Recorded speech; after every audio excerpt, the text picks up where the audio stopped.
The skeleton is the framework of the body. Without it, the body would be without form, and it wouldn't even be possible to walk upright. Among its many functions, the skeleton serves to protect vital organs such as the brain, the heart, and the lungs. One field of study that bones are very important to is forensic anthropology. But before we can become forensic anthropologists like we see on TV, we need to learn all about the skeleton. We'll provide a complete, in-depth study of the skeletal system in other CTE videos, but for now, we'll just be doing a brief overview of the skeletal system as a whole. The skeleton is divided into two major sections, the axial skeleton and the appendicular skeleton. The first section we'll cover is the axial skeleton. This forms the main trunk of the body and consists of the skull, spinal column, ribs, and sternum. The sternum is the breastbone, and the skull is composed of 8 different bones.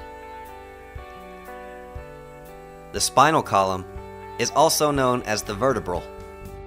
There are 26 vertebrae in the spinal column and an intervertebral disc between each.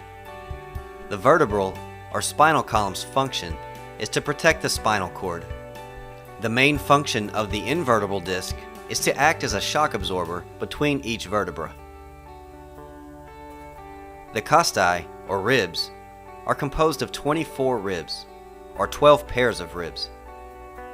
There are 7 pairs of true ribs and 5 pairs of false ribs, of which the last 2 pairs are called the floating ribs. The rib's main function is to protect vital organs such as the heart, major blood vessels, and the lungs.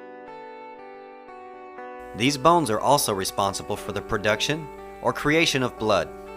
The medical term for this is hematopoiesis. The second major section of the skeletal system is called the appendicular skeleton. This section forms the extremities of the body, which are the shoulder girdle, arm bones, pelvic girdle, and the leg bones.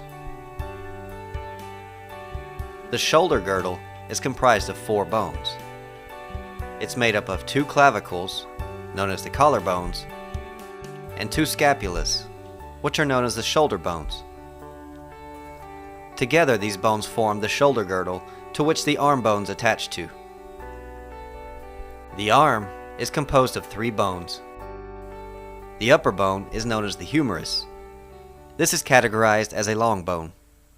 The lower bones, of which there are 2, are called the radius and the ulna. Attached to the radius and ulna are the wrist bones, otherwise known as the 8 carpals. Attached to the 8 carpals are the hand bones, and the hand bones are comprised of 5 metacarpals, which form the palm of the hand, and the 14 phalanges, which form the fingers, including the thumbs.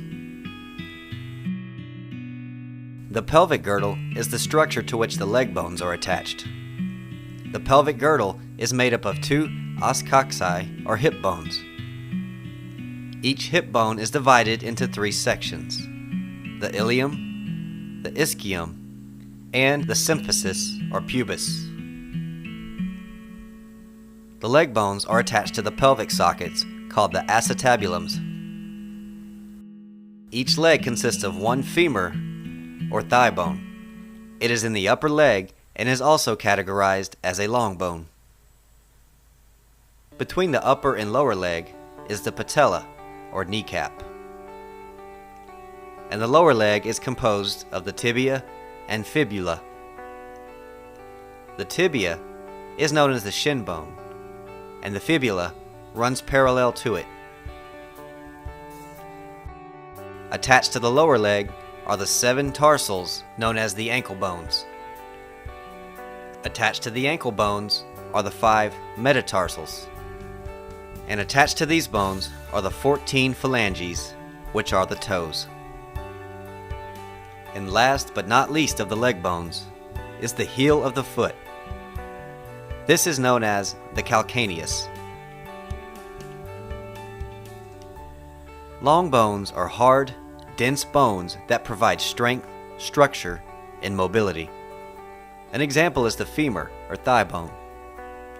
Here's the anatomical makeup of a long bone. A long bone has a shaft and two ends.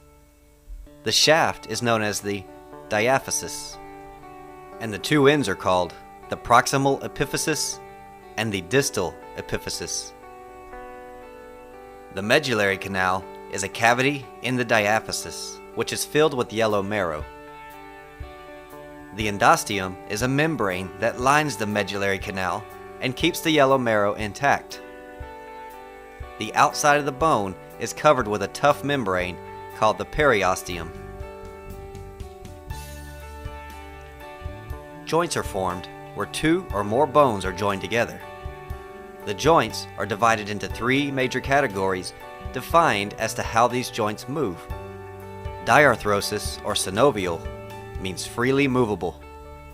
An example would be the arm socket or the ball and socket of shoulder and hips. Amphiarthrosis is slightly movable. An example of this would be the vertebrae. And synarthrosis is immovable. An example of an immovable joint would be the sutures or joints of the cranium. Ligaments and cartilage are important supportive structures for the joint. Thanks for watching our overview of the skeletal system. For a more in-depth and detailed study, and videos concerning common diseases and conditions of the bones and joints, check out our video library at cteskills.com.